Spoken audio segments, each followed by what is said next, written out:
Hello everyone, आप सभी का स्वागत है रिक्वायरमेंट अड्डा 24/7 पे। आज हम इस वीडियो में बात करने वाले बीआरओ में जो लेटेस्ट वैकेंसी निकली हुई है उसका ऑफिशियल नोटिफिकेशन रिलीज हो चुका है।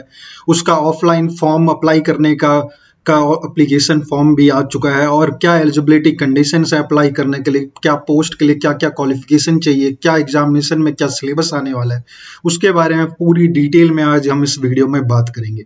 अगर आपने हमारे चैनल को सब्सक्राइब नहीं किया तो हमारे चैनल को सब्सक्राइब कर ले, बेल आइकन को क्लिक कर ले ताकि आपको ऐसे ही लेटेस्ट गवर्नमेंट जॉब की इंफॉर्मेशन मिलती रहे।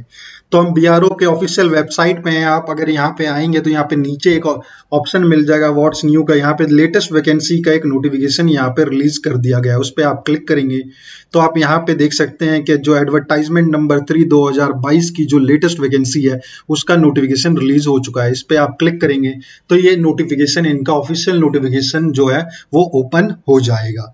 इसके रिलेटेड क्या क्या पोस्ट थे वो हमने पहले एक वीडियो में बताया था कि आपका जो शॉर्ट नोटिफिकेशन रिलीज हुआ था उसके रिगार्डिंग भी हमने एक वीडियो में बता रखा था कि कौन कौन सी पोस्ट है और कितनी वैकेंसी। तो आप देख सकते हैं ये जो शॉर्ट नोटिफिकेशन था जो हमने पहले बताया था कि यहाँ पे जो वैकेंसीज थी वो 246 पोस्ट की वैकेंसीज थी। यहाँ डिटेल में देखे थे 10 पोस्ट की वैकेंसीज है। इसके रिगार्डिंग भी हमने एक वीडियो बनाया हुआ था। आप आज हम इसी के बारे में इसमें डिटेल में बात करेंगे जो ऑफिशियल नोटिफिकेशन में आया हुआ है कि कौन कौन इसे अप्लाई कर सकता है, एलिजिबिलिटी कंडीशंस क्या है, किस तरह आप उसे ऑफलाइन अप्लाई कर सकते हैं, उसके बारे में एक डिटेल नोटिफिकेशन बीआरओ की तरफ से रिलीज हो चुका है। तो आज हम उस वीडियो में उसी के बारे में बात करेंगे। डिटेल नोटिफिकेशन यही है। तो इसमें जो कैंडिडेट है वो सिर्फ ऑनलाइन, जो ऑफलाइन है वो सिर्फ मेल कैंडिडेट इसमें अप्लाई कर सकते हैं, फीमेल कैंडिडेट कोई भी अप्लाई नहीं कर सकता। कैंडिडेट जो अप्लाई करेगा वो सिर्फ इंडियन सिटीजन हो सकता है, वही कैंडिडेट अप्लाई कर सकता है और बाकी कोई भी अप्लाई नहीं कर सकता। सेंटर होगा फिजिकल एफिशिएंसी टेस्ट का और प्रैक्टिकल टेस्ट, ट्रेड टेस्ट का और रिटन टेस्ट का, वो सिर्फ GREF सेंटर पुणे में ही होगा, उसके अलावा और कहीं भी नहीं होगा। जितने जो भी सारे एप्लीकेशन फॉर्म है वो जो आप स्पीड पोस्ट और रजिस्टर्ड पोस्ट को थ्रू भेजेंगे वो commandant GREF centre Dighi camp Pune में ही आपको सेंड करना होगा। तो एप्लीकेशन फॉर्म जो है उसमें यहाँ पे आपको देखना है कि कैंडिडेट इंश्योर करे जो रिक्वायरमेंट है, जो फिजिकल स्टैंडर्ड चाहिए, जो मेडिकल स्टैंडर्ड चाहिए, जो टेक्निकल क्वालिफिकेशन चाहिए, एक्सपीरियंस, एज जो चाहिए, वो आप एप्लीकेशन फॉर्म फिल करने से पहले इंश्योर कर ले कि आप वो एलिजिबिलिटी कंडीशन पूरी कर रहे हैं। और यहाँ पे दिया गया कि एप्लीकेशन फॉर्म जो है वो आपको लास्ट डेट से पहले आपको फिल करके उन्हें भेजना होगा। तो इसमें ही अब आगे देखते हैं कौन कौन इसे अप्लाई कर सकता है। तो यहाँ बेसिक डिटेल्स दिए गए हैं कि आपका कॉल लेटर जो है वो एग्जामिनेशन जो होगा, फिजिकल टेस्ट होगा, वो बीआरओ के ऑफिशियल वेबसाइट पे रिलीज कर दिया जाएगा। और यहाँ पे आपको याद रखना है कि जो आपका डेट ऑफ बर्थ होगा वो 10th के हिसाब से ही आपको लेना होगा। तो यहाँ पे कैंडिडेट्स की बेसिक डिटेल्स दी गई है नोटिफिकेशन में, क्या क्या आपको क्या क्या चीजें आपको ध्यान देनी है।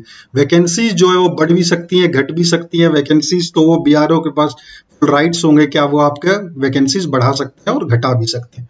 अब बात कर लेते हैं एज लिमिट की। जो एज क्राइटेरिया जो है हर पोस्ट की अलग अलग है। तो आप अगर ड्राफ्टमैन के लिए अप्लाई कर रहे हैं तो 18 साल से 27 साल तक के लोग अप्लाई कर सकते हैं।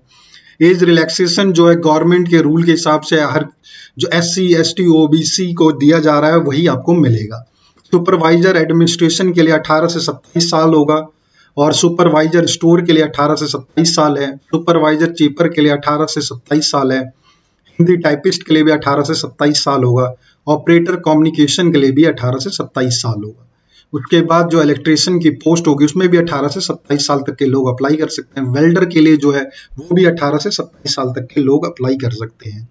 मल्टी स्किल्ड वर्कर जो ब्लैक स्मिथ में है वो 18 से 25 साल तक के लोग अप्लाई कर पाएंगे।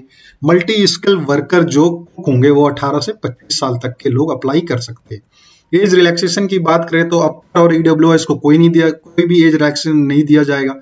SC ST को 5 साल के लिए दिया जाएगा। OBC कैंडिडेट को 3 साल के लिए दिएगा और अदर कैंडिडेट्स को यहाँ पे आपको दिया है कि किस तरह आपको कितना दिया जाएगा एज रिलैक्सेशन।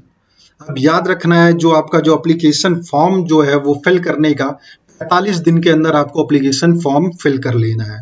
तो आज ये फॉर्म ऑनलाइन ऑफलाइन फिल करना स्टार्ट हो चुका है, तो आप आज से लेके 45 दिन के अंदर ये फॉर्म को फिल कर सकते हैं।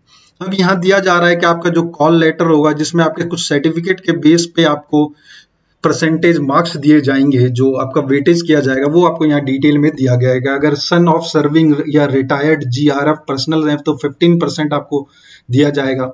एनसीसी सर्टिफिकेट इसमें 10% का वेटेज दिया जाएगा। इसी तरह आपको यहाँ डिटेल में दिया है क्या क्या वेटेज दिया जाएगा आपको, ये सर्टिफिकेट आपके पास है। एप्लीकेशन फी की बात करें तो यहाँ एप्लीकेशन फी है जो आपको यहाँ पे ऑनलाइन फिल करना होगा। जो एप्लीकेशन फॉर्म फिल करने के साथ यहाँ ये लिंक दिया हुआ है जिस पे आपको क्लिक करके ऑनलाइन फॉर्म फिल कर सकते हैं। एप्लीकेशन फॉर्म जो फी है वो आप फिल कर सकते हैं। General candidate and EWS candidate के लिए 50 रुपए की फीस होगी। ओबीसी कैंडिडेट के लिए 50 रुपए की फीस होगी। एससी एसटी कैंडिडेट के लिए कोई भी एप्लीकेशन फी नहीं है। आप देखते हैं कि किस तरह आप इसे ऑनलाइन ऑफलाइन जो है फॉर्म को अप्लाई कर पाएंगे। एप्लीकेशन फॉर्म को इंग्लिश या हिंदी में आप फिल कर सकते हैं। एक कैंडिडेट जो है एक एप्लीकेशन फॉर्म से ज्यादा फिल कर सकता है, पर एक में तो अगर आप एक कैंडिडेट जो है मल्टीपल एप्लीकेशन फॉर्म फिल कर सकते हैं, पर जो है आपको हर फॉर्म को अलग अलग फिल करके आपको भेजना होगा। मतलब फी भी आपको अलग फिल देनी पड़ेगी और एप्लीकेशन फॉर्म भी है अलग अलग आपको फिल करके देना होगा। एक ही एनवलप में नहीं भेज सकते। आप मल्टीपल फॉर्म के लिए अप्लाई कर सकते हैं, पर आपको अलग अलग फिल करके देना होगा। आपको याद रखना है कि आप एक ही पोस्ट के लिए मल्टीपल एप्लीकेशन फॉर्म ना भरें। अब कैंडिडेट को जो है लेटेस्ट फोटोग्राफ आपको अपने उस पे पासपोर्ट साइज फोटोग्राफ आपको एप्लीकेशन फॉर्म पे फिल करते वक्त लगानी होगी। एप्लीकेशन फॉर्म के साथ साथ आपको एप्लीकेशन फी जो आप पे कर रहे हैं ऑनलाइन उसका भी डिटेल्स आपको भेजना होगा। तो यहाँ डिटेल में एनवलप में क्या क्या चीजें आपको डॉक्यूमेंट्स जो अटैच करने हैं वो आपको देने होंगे। ये जो सारे रिक्वायरमेंट है जो आपका एलिजिबिलिटी कंडीशंस है क्वालिफिकेशन का, वो लास्ट डेट तक आपका क्वालिफाइंग आपका खत्म हो जाना चाहिए। आप अपेयरिंग में नहीं होना चाहिए, पास आउट आपका हो जाना चाहिए। तो यहाँ पे दिया गया है कि आप जो भी डॉक्यूमेंट आप भेजेंगे तो उसे सेल्फ अटेस्ट करके ही भेजेंगे। बिना सेल्फ अटेस्ट के आप इसमें नहीं भेज सकते। तो यहाँ सारी डिटेल्स दी गई है कि कौन कौन किस तरह से भेजेगा।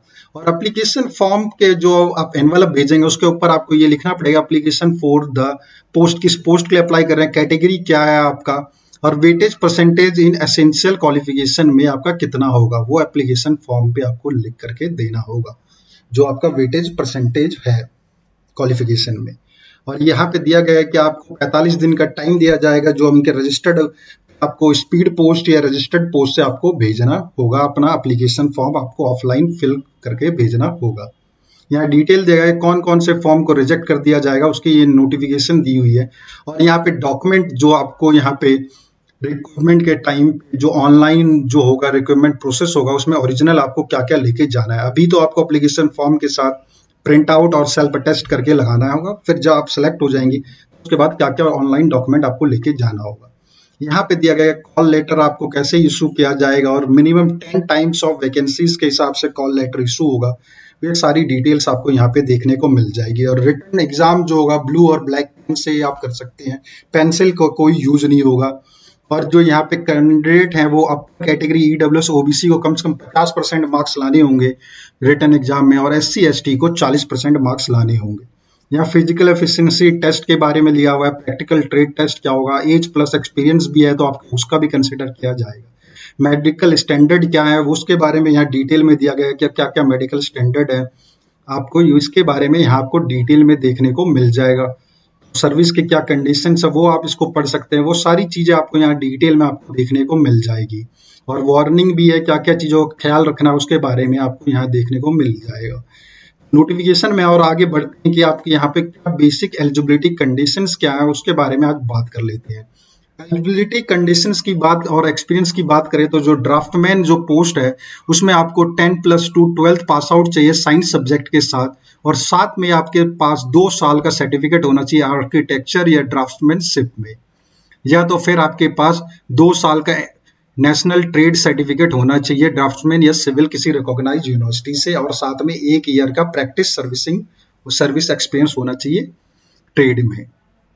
और सुपरवाइजर एडमिनिस्ट्रेशन की बात करें तो उसमें बैचलर डिग्री आपके पास होनी चाहिए, आप कहीं भी से भी ग्रेजुएशन पास आउट है या इक्विवेलेंट है तो वो, और साथ में आपके पास एनसीसी का बी सर्टिफिकेट होना चाहिए, या तो आप एक्स नेव सूबेदार या जनरल ड्यूटी फ्रॉम आर्मी या इक्विवेलेंट फॉर नेवी और एयरफोर्स से आपका होना चाहिए, तभी आप इसमें अप्लाई कर सकते हैं। सुपरवाइजर जो स्टोर की बात करें तो इसमें ग्रेजुएशन पास आउट चाहिए और साथ में आपके पास सर्टिफिकेट होना चाहिए मटेरियल मैनेजमेंट या इन्वेंट्री कंट्रोल या स्टोर कीपिंग या किसी रिकॉग्नाइज्ड यूनिवर्सिटी से।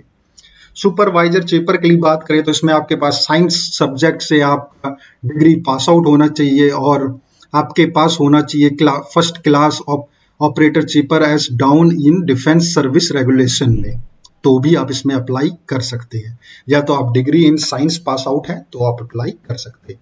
हिंदी टाइपिस्ट की बात करो तो आप 12th या उसके इक्विवेलेंट पास आउट है तो आप अप्लाई कर सकते हैं। साथ में आपकी टाइपिंग स्पीड 30 वर्ड प्रति मिनट हिंदी में होना चाहिए कंप्यूटर पे, उसी के बारे में यहाँ इतना आपको स्पीड होनी चाहिए और आपके पास 12वीं पास आउट या उसके इक्विवेलेंट डिग्री होनी चाहिए, तो आप इसमें अप्लाई कर सकते हैं। ऑपरेटर कम्युनिकेशन की बात करें तो आपके पास 10th पास आउट होना चाहिए या उसके इक्विवेलेंट होना चाहिए और साथ में आपका वायरलेस ऑपरेटर या रेडियो मैकेनिक सर्टिफिकेट होना चाहिए, ITI सर्टिफिकेट होना चाहिए इन दोनों ट्रेड में। अगली जो वैकेंसी है इलेक्ट्रिशियन की, इसमें बात करें तो आपको 10th पास आउट होना चाहिए और साथ में आपके पास सर्टिफिकेट होना चाहिए ऑटो इलेक्ट्रिशियन में फ्रॉम ITI से या उसके इक्विवेलेंट होना चाहिए और साथ में 1 साल का एक्सपीरियंस होना चाहिए इलेक्ट्रिशियन के कोर्स का। वेल्डर की बात करें तो उसमें आपको 10th पास आउट होना चाहिए और साथ में आपके पास ITI सर्टिफिकेट होना चाहिए, welder electrical and gas certificate आपके पास होना चाहिए। Multi skilled worker black Smith की बात करें तो उसमें 10th पास आउट होना चाहिए और साथ में आपके पास ITI सर्टिफिकेट होना चाहिए ब्लैक स्मिथ में, फोर्ज टेक्नोलॉजी में या हीट ट्रांसफर टेक्नोलॉजी में या सीट मेटल वर्कर में। ये अगर इनमें से किसी में भी आपके पास ITI है और 10th पास आउट आप तो आप इसमें अप्लाई कर सकते हैं।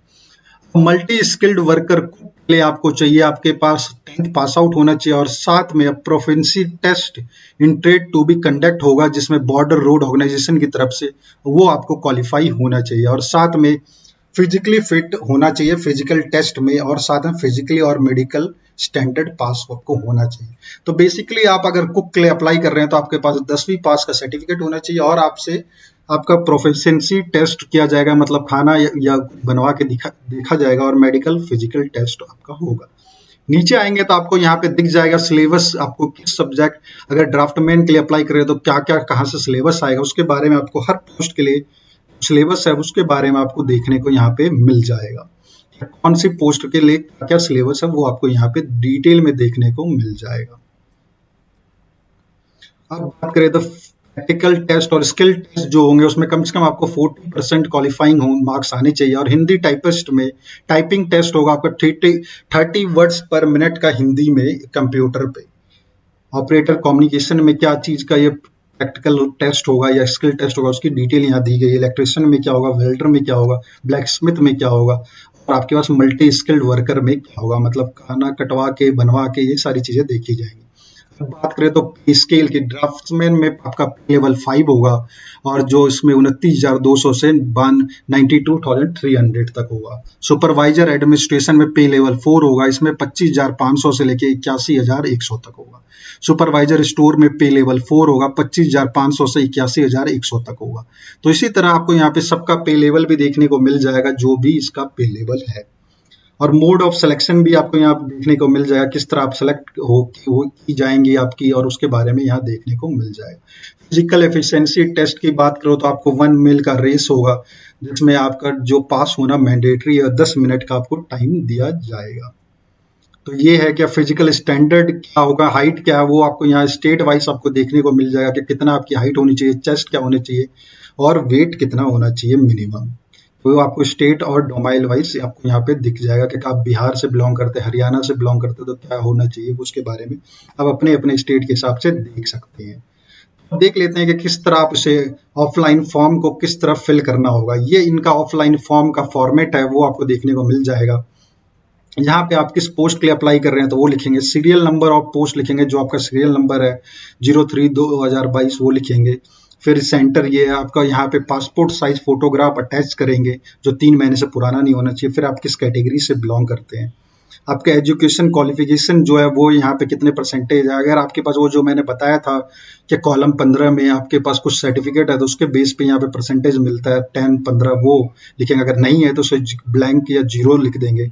उसके बाद जो प्लस करके आएगा वो आपको यहाँ पे टोटल करना होगा, और यही परसेंटेज आपको अपने फॉर्म एप्लीकेशन फॉर्म के वो जो एनवलप है वहाँ जो आप भेजेंगे उसके ऊपर भी लिखना होगा जो मैंने बताया था। फिर आप किस कैटेगरी से बिलोंग करते हैं वो लिखेंगे। फिर आप क्या इकोनॉमिकली वीकर कैट सेक्शन से ईडब्ल्यूएस से हैं तो वो डिटेल पे टिक करेंगे। फिर कैंडिडेट का नाम होगा 10th के हिसाब से ब्लॉक लेटर में। फिर फादर नेम होगा यहाँ पे। डेट ऑफ बर्थ होगा जो आपका है 10th के हिसाब से। फिर परमानेंट एड्रेस होगा और प्रेजेंट एड्रेस आप यहाँ पे लिखेंगे। एप्लीकेशन फी जो आप ऑनलाइन फिल करेंगे तो उसके डिटेल लिखेंगे, किस बैंक से पे किया था, या पेमेंट रेफरेंस लिखेंगे, ट्रांजेक्शन डेट लिखेंगे, कितना अमाउंट पे किया वो लिखेंगे। फिर यहाँ पे आपका पैराग्राफ 4 के हिसाब से यहाँ पे लिखा जाएगा कि आप जो है कितने जो फॉर्म में डुअल या ट्रिपल कैटेगरी जो है इंडिकेट करेंगे कि आप किस कैटेगरी से यहाँ पे हैं। पैराग्राफ 4 के हिसाब से अब यहाँ पे चेक करके जो वो है वो देख सकते हैं। और ये 15वां जो है पैराग्राफ जो मैंने बताया था कि आपको इनके पास सर्टिफिकेट है तो उसको वहाँ पे जो वेटेज लिख पाएंगे, यहाँ पे जो आपको लिखना है वेटेज वो यहाँ पे आपको लिखना होगा अगर इनमें कोई सर्टिफिकेट आप दे रहे हैं तो।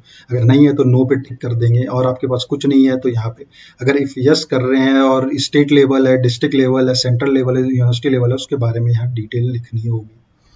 और क्वालिफिकेशन डिटेल आप यहाँ पे लिखेंगे, और यहाँ टेक्निकल एजुकेशन आपके पास है तो वो डिटेल लिखेंगे आपके पास। और यहाँ ड्राइविंग लाइसेंस की है आपके पास तो वो उसके डिटेल लिख सकते हैं। आपके पास कोई एक्सपीरियंस है तो वो डिटेल लिखेंगे। अगर आप बीआरओ लेबर या सीपीएल एक्सपीरियंस है तो उसकी डिटेल लिखेंगे। उसके बाद यहाँ पे कैंडिडेट अपना साइन करेगा, लेफ्ट थंब इम्प्रेशन लगाएगा, जिस प्लेस से भर रहा है उस प्लेस को लिखेगा और डेट लिख देगा। उसके बाद जो है कैंडिडेट को एक बात याद रखनी है कि अपना जो डॉक्यूमेंट है उसे सब कुछ सेल्फ अटेस्ट करके ही इसके साथ लगाए, और लगा के फिर एनवलप में डाल करके आपको भेजना होगा। और ये एडमिट कार्ड का एक फॉर्म है उसको भी फिल करके आपको भेजना होगा। यहाँ पे फोटो लगानी होगी, नाम, आपका फादर नेम होगा, यहाँ एड्रेस होगा, पोस्ट ऑफिस के साथ होगा, और यहाँ at the time of submission of application form के यहाँ पे साइन करेंगे और यहाँ पे थंब लगाएंगे, इसे ब्लैंक छोड़ देंगे। ये जब आपका रिटन टेस्ट होगा तब आपको फिल करना होगा इसके बारे में। ये तो नीचे वाले आपको रिटन ये सारे आपको ब्लैंक छोड़ देना है, सिर्फ ऊपर वाला आपको यहाँ साइन करना है और थंब इम्प्रेशन लगाना है, बाकी इन सबको ब्लैंक छोड़ना है। जब आपके पास वापस आएगा तो आपको ये भरना होगा। ये आपका यहाँ पे आपका ओबीसी सर्टिफिकेट का वो फॉर्मेट दिया हुआ है, और ये ईडब्ल्यूएस सर्टिफिकेट का फॉर्मेट यहाँ पे आपको देखने को मिल जाएगा जो है इसमें। तो मैं आशा करता हूँ आपको ये वीडियो देख करके समझ में आ गया होगा बीआरओ में जो वैकेंसी निकली हुई है कौन कौन उसे अप्लाई कर सकते हैं, ऑफलाइन फॉर्म भरने का क्या तरीका है, किस तरह आप उसे ऑफलाइन फॉर्म को फिल कर सकते हैं। अगर आपको ये वीडियो पसंद आई हो तो इस वीडियो को लाइक करें, हमारे चैनल को सब्सक्राइब कर ले, बेल आइकन को क्लिक कर ले, ताकि आपको ऐसे ही लेटेस्ट गवर्नमेंट जॉब की इंफॉर्मेशन मिलती रहे। वैकेंसीज की पोस्ट आई हुई है।